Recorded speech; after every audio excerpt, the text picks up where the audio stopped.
Hi, I'm Katie from Katie Brings Book, and I just have to admit something.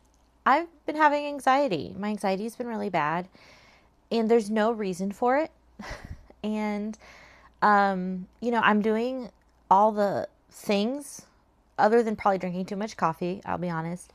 But one of the things that's been bringing me anxiety is like picking what book to pick, and even sitting down to read has been causing me to get anxiety. And I know when that happens that I need a refresh. I had to just stop and say, okay, I need to start from scratch. My TBR list is just out of control. I need to just kind of take stock, refresh, and start over. So I am going to redo my TBR cards, redo my TBR list for the month. I've already read 8 books and it's June 13th. This may be posted a little bit later, but I'm filming this on June 13th. I've read 8 books. That's a really good month for me. I've read enough of my summer reading challenge. I can just have fun. I would still like to read, I finished my Goodreads challenge for this quarter, for this first half. I'm happy with where I'm at. I have some really good books in the library.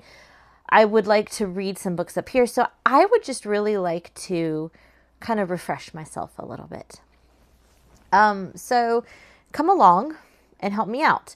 I know easily that I can get at least 8 books still done this month. It's not even the 15th yet, and I'm really doing well on my reading challenges. Like, I can easily do that. However, I have 2 that I have to read.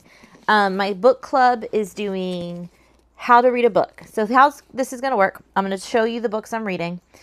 I'm going to tell you a little bit about them. I'm going to read the first line of the book, and we're going to talk about the cards in a minute. So the first book, this is my book club's book of the month, How to Read a Book. I think it's about our reasons meet us in the morning and whisper to us at night. Mine is an innocent, unsuspecting, eternally 61-year-old woman named Lorraine Daigle. It also has a 22-year-old from rural Abbott Falls, Maine. She's being released from prison for a drunk driving crash. Harriet Larson, a retired English teacher who runs a prison book club, and Frank Daigle, a retired machinist, hasn't come to grips with the complication of his marriage to the woman Violet killed. They meet in a bookstore. So that's the book. Let's read. I haven't cracked the book yet since I got it. Okay. First sentence. I always do the first sentence of the first chapter. The visitor's room is exactly the functional state design space you expect. So this is my book club book. I will read this close to the end of the month because that's when my book club is. And this is for my summer reading challenge. If you haven't heard about it, it's linked down below. But this will be a book about books for my summer reading challenge. Also, I am about to buddy read with one of my good friends, The Ending Writes Itself by Evelyn Clark, and that is a pseudonym for V.E. Schwab and her friend Kat Clark. And I love V.E. Schwab. Love her and her like magical fantasy realism absurdist books. So I was really excited when I found out that she wrote this book. So I was really excited to read this, but I've been holding off till I could buddy read it with my friend. Arthur Fletch is one of the world's best-selling novelists and a reclusive genius, known for his iconic protagonists and fiendish twists. When 6 struggling authors are invited to spend a weekend on his private Scottish island, they arrive to discover a shocking secret. Arthur Fletch is dead, and his last book is unfinished. It says 6 authors, 1 private island, 72 hours to write the ending that will change their lives. It's supposed to kind of be like a refresh of And Then There Were None by Agatha Christie, which is, okay, this is going to be shocking, the only Agatha Christie book I like. I know, but it's true. So I'm really, really excited to read this with my friend. And here's the first sentence. The chapter, okay, part 1, is called The Thriller Writers. And the first sentence is, the boat skips like a stone across the choppy water. I love the way V.E. Schwab writes, so I'm really excited about this book. Okay, so I am going to start by pulling one book off of my scratch off TBRs. And these are like books that have been on my shelf for a while. I don't have a good name for that. They've just been on my shelf for a while. So, And I'm just pulling one out of the deck. Oh, okay. It's historical fiction. And since the other side's already pulled, Quiet Librarian. I have been wanting to read this one. That's so cool. Okay, right here. I knew I just had it. The Quiet Librarian. I started to listen to this on an audiobook, and I just did not like the narrator, so I bought it. So she is a middle-aged librarian in Minnesota, but when a detective arrives with news that her best friend has been murdered, she knows that something evil has come for her. 30 years before, Hannah was someone else, Nora Divjak, a teenager growing up in the mountains of war-torn Bosnia until Serbian soldiers arrived to slaughter her family. The events of that day thrust Nora into the war, leading her to join a band of militia fighters, the Deadly Night Mora. But a shattering final act forced Nora to flee to the United States with a bounty on her head. Now someone is hunting Hannah. Her friend has paid the price, leaving her 8-year-old grandson in Hannah's care. To protect the child without revealing her secret, Hannah must again become the Night Mora and hope she can find the killer before the past comes for them too. See, this is why I refresh sometimes, because it gets me excited about reading again. It really does. Okay. What's the first sentence? Oh my gosh, I'm so excited. It says, number 1, Minnesota after everything. The first sentence. The man steps through the door and into the library. No coat despite the late spring rain. I'm really excited. I'm really excited. Okay, that's going on my TBR. Now, I'm probably going to pick up library books. Also, you can go see the short, but I revamped my TBR cards because I just felt like they needed revamping. Also, the summer reading challenge challenges that I still need to do are mixed in. So I might get some summer reading challenge books. I might get some prompts, but I'm going to try. I have quite a few library books that are amazing and I need to get to. So here's how I do. I pick one of these. They tell me what to pick from my prompts. And we're going to go from there, okay? Ready? So that's 3 books, so I need 5 more. Okay, so we have 5 books to... So first we're going to do the purple ones. They tell me how to select it. So draw the 3rd card. Okay. 1, 2, 3. The same color as my shirt. So a black book. Today I'm wearing my I Heart History shirt. Be cool if I could find a book. I feel like this one works really well. It is a history shirt. It has a lot of black on it. We Carry Their Bones. I wanted to do this as a nonfiction book. I don't know if you would count it as enough black, but I'm going to. It is about the search for justice at the Dozier School for Boys, which is what the reformatory book and the Nickel Boys by Colson Whitehead is about. And I really did want to read this book. So I'm going to count this because my shirt is I Heart History and there's a lot of black on this book. That's 1, and it's nonfiction. So I'm not actually going to count that because I will read it alongside my 8 books, if that makes any sense. So I'm still going to do 5 more. I know I'm making up my own rules, but you know what? It's my reading journey, and I can make up the rules as I go. Okay. I just dropped cards. This next one, draw from the middle. Easy peasy.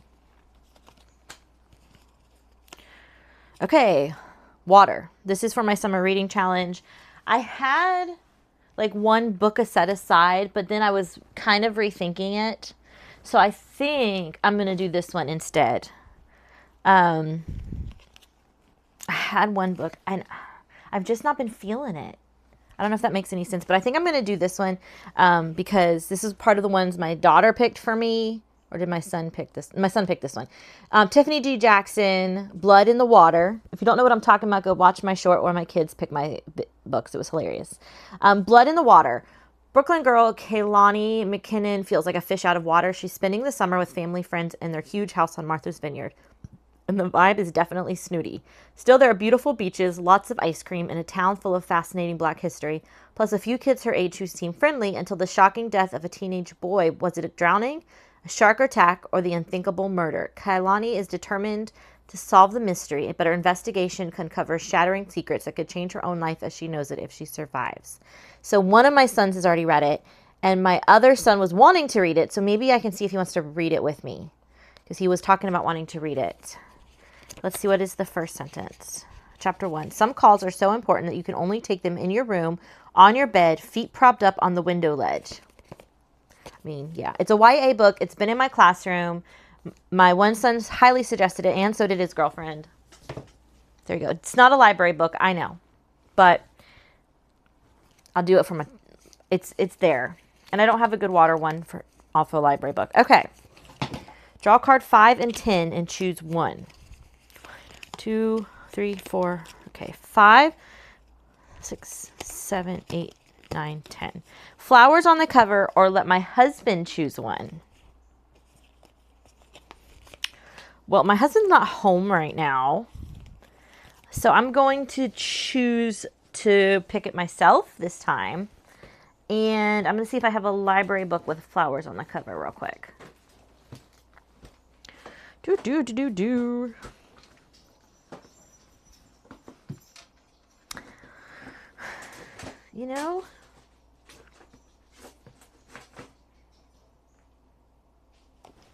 think I'm going to let my husband pick when he gets home, because I can't find a good one with flowers on the cover. It's like inspiring me, and I think he's almost home. So I called my husband, and I was like, babe, I need you to pick a book really fast, because I can't wait. I need to know. I can't wait to know what books I'm going to read. And so of the library books I gave him, because I was like, I have these library books. This is the one he picked pretty quickly. How to Get Away with Murder, which I'm really good with because I waited a while for this to come in at the library. And I'm really excited about it. A Scotland Yard detective trying to find the author of a self-help book that promises quite literally to teach readers how to get away with murder, which seems to have inspired London's newest murder. Detective Inspector Samantha Henson, we love a girl-centered detective crime. I love that. Has been on leave for 6 months, recovering from a breakdown she suffered at work. But when a 14-year-old girl is murdered in a local park, Sam jumps at the chance to return to the job and prove that she's still got what it takes to be the yard's most successful homicide detective. One of the case's only leads is a copy of a self-help book found in the victim's backpack called How to Get Away with Murder by a man named Denver Brady. Brady claims to be the most successful serial killer of our time, which is why no one's ever heard of him. Okay. I started a couple pages of this, but then I had to go read something else. So I'm going to read to you the first sentence of chapter 1, which is not the beginning of the book. The beginning of the book starts with chapter 1 of the self-help book. But I'm not going to read that because I feel like you should go read the book. First sentence of the regular chapter 1 of the book. The problem with breakdowns is that you rarely see them coming. Cars, washing machines, laptops, people. Okay, I read a little bit past the first sentence, but you had to get all of it. I mean, it's true. My husband is a mechanic, and he always talks about how his job is difficult because people are there in emergency, which is true. I'm really excited for this book. Okay. So that's like, where are we at? 2? 2. Yeah, 2. So I need 3 more, right? Yes, 3 more. Okay, let's do this.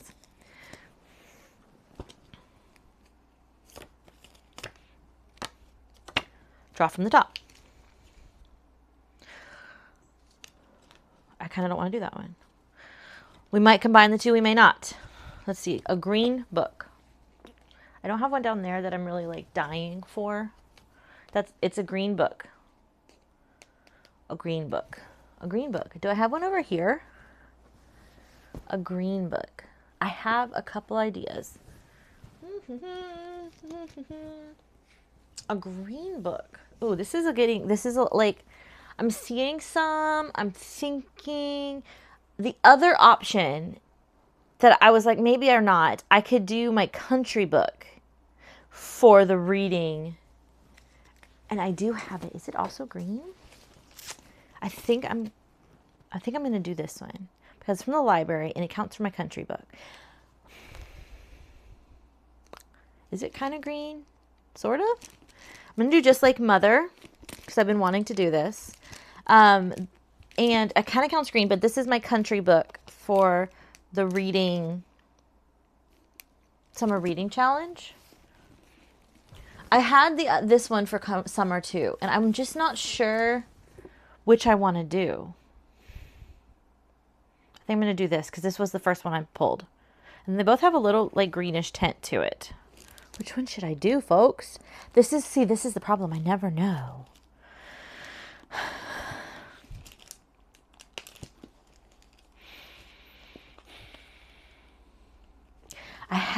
This is a cult thriller. I do love a good cult thriller.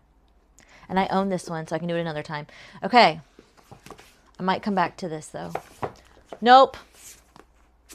I'm going to do this green. I'm going to do this green. I'm calling it. I'm going to do this one because my friend loaned it to me and I want to read it. The same friend I'm doing... The ending writes itself. I'm going to do Mad Wife because so many people have told me about it. If you haven't heard about Mad Wife... they called it hysteria. She called it survival. Lulu Mayfield has spent the last 5 years molding herself into the perfect 1950s housewife. After she gives birth to her second child, Lulu's carefully crafted life begins to unravel. When a new neighbor, Bitsy, moves in, Lulu suspects that something darker lurks behind the woman's constant smile. As her first fixation on Bitsy deepens, Lulu is drawn into a web of unsettling truths that threaten to expose the cracks in her own life. Is Lulu truly losing her mind, or is she on the verge of discovering the reality too terrifying to accept? This is what I'm doing. Chapter 1. I suppose it was in the darkness of the morning before the sun peeked over the horizon that I first came to believe that a home has a soul. This is it. This is my green book. Okay, so that's 3. 2 more? Wait. Right? How many am I at? I don't know. We're just going to have fun with it. Pick a couple more. Who knows? Okay, so that's green book. I might come back to country. We're just going to stash it somewhere. You know, just having fun. Just having fun. Draw. Well, we already did that. Draw card 5 and 10. We drew card 5 and 10. Draw until you hit a prompt that works for a book from your shelf. Okay. From my shelf. I think it means my library card shelf. Because it used to be on a shelf. So we're going to pick a prompt that works for my library cart. Book in a series. I don't have any books in series right now. So that doesn't work for my library cart. An ugly cover. Do I have an ugly cover down here? I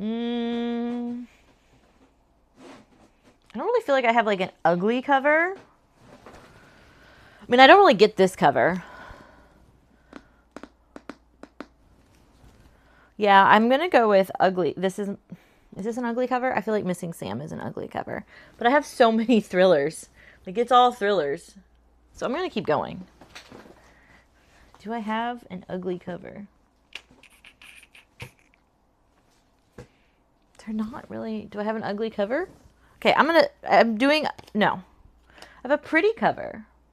They're not pretty, they're not ugly. They just are. Like, you know what I mean? Do something different. 5-star prediction. That I can do. I can do a 5-star prediction.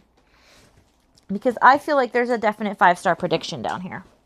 What do I think is going to be a 5-star? This is it. I think this is going to be a 5-star prediction. All you have to do is call. I think this is going to be a 5-star prediction. The best known secret in the city, Jane is an underground women's health organization. Chicago 1970s, who does a woman call when she needs help? Jane. Empowering women to live lives free from expectations of society by offering reproductive counseling and safe health. Veronica Jane's founder prides herself on the services she has provided to thousands of women. I've been wanting to read this. So the first chapter, the last thing Veronica saw before the blindfold went on was how blue Siobhan's eyes were. This is my 5-star prediction. Okay, sorry that took so long. So we're going to move to the next one. I'm going to do 2 more, then we're going to be done. And I feel like I'm really excited about the books, and I'm streamlined, and my anxiety's down. So this has really helped. Even if no one else has helped, it's really helped me. Okay, purple card. Draw until a prompt. I just did this. I'm not drawing a prompt into a library book. And again, this is my reading journey. And if nobody else watches it, and I'm just doing it for me, it's helped my anxiety. TBR cards just really helped me. Fan 5 cards out and pick one at random. Okay, 1, 2. Let's see. We're going to draw from the middle. 1, 2, 3, 4, 5. Draw them out. Pick one at random. Same color as my shirt. I did that already. I thought that I put that to the side. Let's do this again. 1, 2, 3, 4, 5. See, I can do whatever I want. It's mine. Match my nails. Oh, I'm so excited. I have these pretty blue, like shimmery, blue and white glamnetic nails. I have the perfect book to match this to. I'm so excited. Okay. I don't know if, do I do this one? This is a hard one. I have so many books that this could go for. Okay. I think I'm going to do this one. I think I'm going to do this one because it's so different from what I've got. The House of Fear. And doesn't it what do you guys think? Do you think this is like the perfect book to match my nails? So this is a fantasy. And I don't know why. I've tried it before and it wasn't right. But I've been doing some serious fantasy lately. And I think that this is a fun summery fantasy book. Mallory Fontaine is a fraud. Though she comes from a long line of witches, the only magic she possesses is the ability to see ghosts, which is rarely as useful as one would think. She and her sister have maintained the family business, eking out a paltry living by selling bogus spells and conducting tours of the infamous mansion where the first of the Saphir murders take place. Mallory is a self-proclaimed expert on Count Bastien Saphir, otherwise known as Monsieur Lamblou. This is actually a folk tale in France, I believe. He brutally killed 3 of his wives more than a century ago. She never expected to meet Bastien's great-great-grandson and heir to the Saphir estate. He's handsome. When murder again comes to the House of Fear, Mallory finds herself at the center of the investigation, and she is almost certain the killer is mortal. If she has any hope of cashing in on the payment she was promised, she'll have to solve the murder and banish the ghost while upholding the illusion of witchcraft. I think I really enjoy like a fake witchcraft story. I'm not a big ghost person, so I'm not sure. We're gonna see. We're gonna see. If a young lady did not wish to be murdered, this is the first sentence. If a young lady did not wish to be murdered, it was advisable that she did not spend her evening meeting with strangers on dark street corners. Now, I do usually overpick because I am okay DNFing, but isn't this really cool with these nails? Okay, we're gonna pick one more because I feel like that was just fun, and we'll do just one more, and then I'm gonna be happy with what I've got. Draw from the bottom. I've been drawing from the top, so that's perfect. Draw from the bottom. We're going to match a bookmark. Oh, my goodness. I'm so excited. I have so many cool bookmarks. I'm going to see if I can draw at random one of my bookmarks. Oh, my human reads too much. And this looks exactly like my kitten, except she's got a little bit of white. So do I have a purple with a black? I don't really have much purple. I do have this one. I've heard really mixed reviews on this one. Do I have any purple back here? I've got this, but I've got another one that's like this. No, I think it's this one. I think this is going to have to be it. This story might save you. This might save your life. I've heard really mixed reviews on this, so we'll see how I feel about it. What do you guys think? Do you think it matches? I feel like this is the closest matchiness. Except for maybe, no, I don't really feel like that matches. I feel like this is the closest I have to match this. Except for maybe, does Enchantra, and I have one so much like Enchantra already. Okay. I think I'm going to do The Story Might Save Your Life. Okay, The Story Might Save Your Life. Benny Abbott and Joy Moore host one of the most beloved podcasts in the world. Each week, they delight listeners with against all odds survival story, gleefully finding the weird, life-affirming humor in near-death experiences. Since their first episode on Joy's experience with severe narcolepsy, they've been the best friends everyone wants to befriend. And thanks to the meticulous management of Joy's husband Xander, they've built a lucrative empire. The problem is their next survival story may be their own. When Benny arrives at Joy and Xander's home one morning to record, he finds shattered glass and an empty house. Millions of devoted listeners think they know the real Benny and Joy, but the hours tick by and odds seem increasingly stacked against Joy and Xander being found alive. Not even the most devoted fans can guess the terrible secrets their favorite famous BFFs have hidden from the world and each other. Okay. It says Joy Moore, Day 0. A blast of hot winds shakes the house, rattling the windows. I've heard really mixed things about this book. A lot of people love it. So I'm going to do it with this bookmark. And I'm going to try it. I'm going to give it a shot. I've been hesitant to read it. And I think this is a good TBR. I've got a nonfiction. I've got plenty of thrillers. I've got a fun YA fantasy, one YA thriller, my book club book. I'm really happy. I really am. And there's all these houses on the cover, so I can do this for my summer reading challenge house book or home book because he discovers them at home. So I'm happy. I think this is going to be good. I really do. Thank you for coming along with me. And I do encourage you, if you get stuck, this is also what I do when I'm stuck in a reading rut, or when I'm just having anxiety about what to read. I do a full refresh. So I encourage you, if you're in a reading rut or you're feeling anxiety about reading, do a refresh. Do a full refresh. It really does help. So thank you for coming along with me if you stuck out this long through all of my like hems and haws and not so sures. And remember, always bring a book.